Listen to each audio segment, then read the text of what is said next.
that I'm going to ask you all to tell me your names. I'm going to then immediately forget them, and please forgive me. I just don't see any way around that. Even if I write them down, I won't be able to remember who you all are. In the interest of time, do we want to skip introductions? Sure. Yeah. Okay. Okay. So are you sharing it? Not yet. Okay. So, let's see if we can get that working.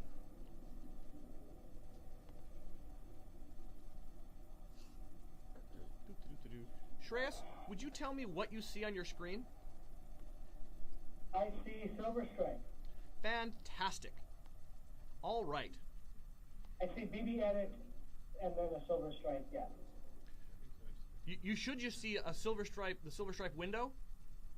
I do, yeah. The home page. I see your desktop, basically.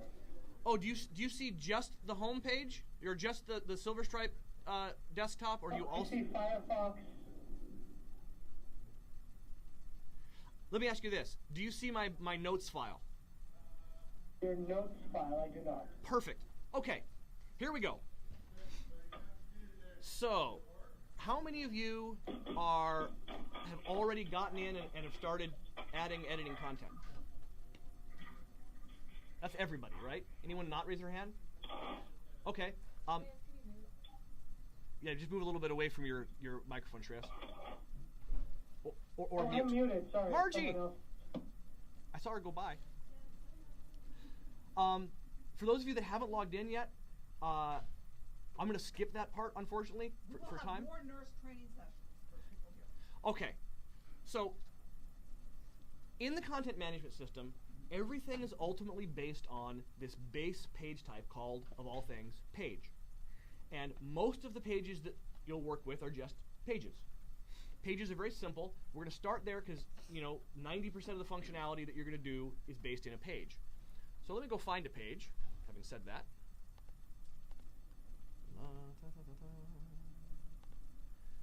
This is going to go away. This is my little sheet here. So here's a page.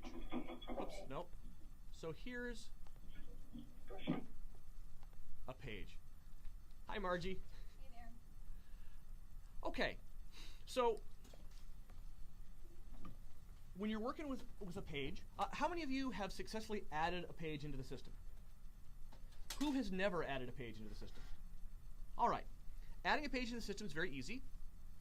You click on where you want to add the page under, and then you come up here and say create, and you pick the type of thing you want to add. In this case, a page. And now we're adding a new page.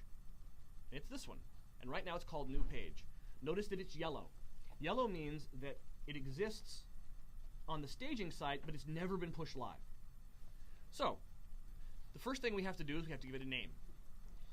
My cool new page that I made today. So I've typed a page name. This is like the headline for the page. I'm going to hit Tab, and it's going to automatically fill out the navigation label too. Well, the navigation label is what shows up in menus, right? Like the top nav or here on the left.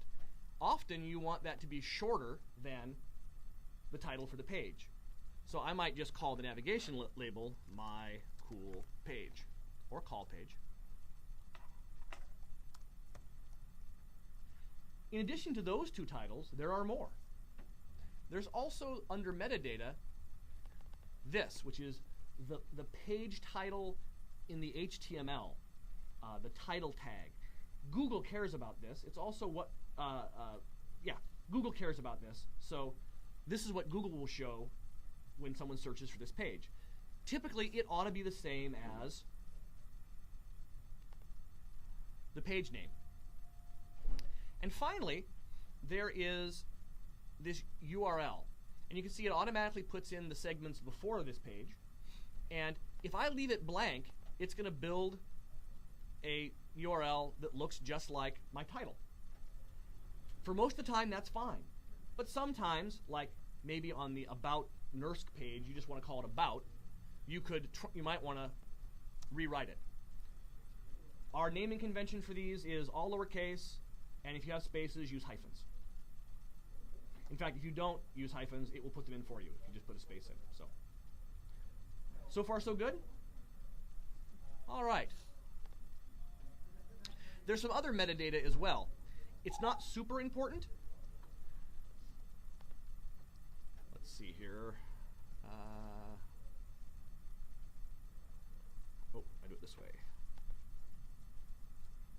It's like Steve's joining. It's not super important, but it can be important. One is keywords. So Google doesn't care about your keywords. People think Google does. They don't. You might care about your keywords, though. Later, if you have a page that you think really ought to be showing higher in our own local site search, you can, for certain keywords, if you put those keywords in here, it might bump it up a little bit. Other than that, you don't really care. Description is if someone searches for your page and they find it on Google, Google might, there's no guarantee, might show the description under the page, or at least the first like 128 characters of it. So the description can be useful. If you don't put it in, Google will just take something from the page and put it there. And then custom meta tags, you're almost never going to have to worry about those. Okay. Still have a question? Yes? For our local search, will the description always show up? That's a good question. And that's something we have to decide. Okay. Right now, the way it works with the new Google search appliance is it grabs the term in context. So it tries to show a snippet around that term instead of the description. But that's configurable by us. So we should have a discussion about that. Okay. So most of your work on a page happens here in the content field. This is kind of the main field. And there's two of them. There's this content field and there's the sidebar field. And the sidebar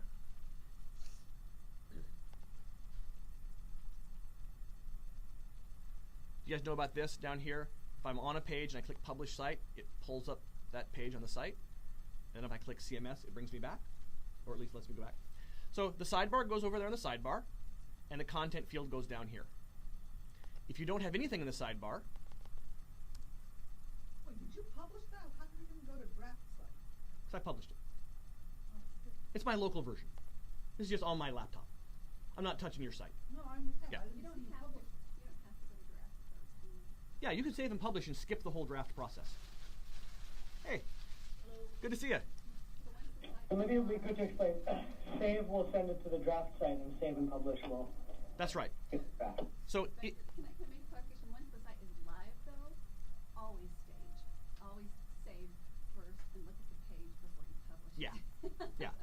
Always, always, And then you always. would go to the stage site. That's That's right. not a bad habit. That's right, the draft site. And so that's what we're having people do now is work in the draft site. Oh, okay. So, I mean, eventually, yeah, we'll publish those too. Okay, great. So, both the content and the sidebar fields are these rich text editors. So what's a rich text editor? It's a thing on a web page that tries to act like Microsoft Word and lets you put in rich formatted text. The one we use is called TinyMCE. It comes with Silver Stripe. It's pretty good.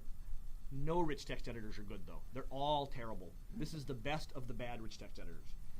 So, I can add some text. And if I just add some text and hit return, it puts it in as paragraphs. You know what? Let's do this.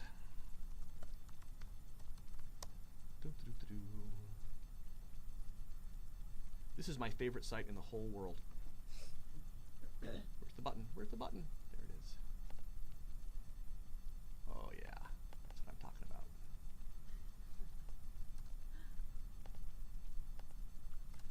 Okay, so there I've entered a bunch of text.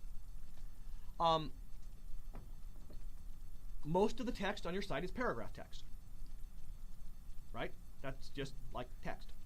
If you have headings or subheadings, you should use headings and subheadings. You shouldn't try to style them yourself. You shouldn't try to,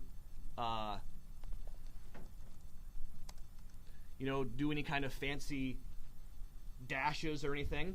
We have headings for that. So I click on the thing I want to make a heading, and if it's the first level heading, meaning it's the first subhead I have, it's heading 1.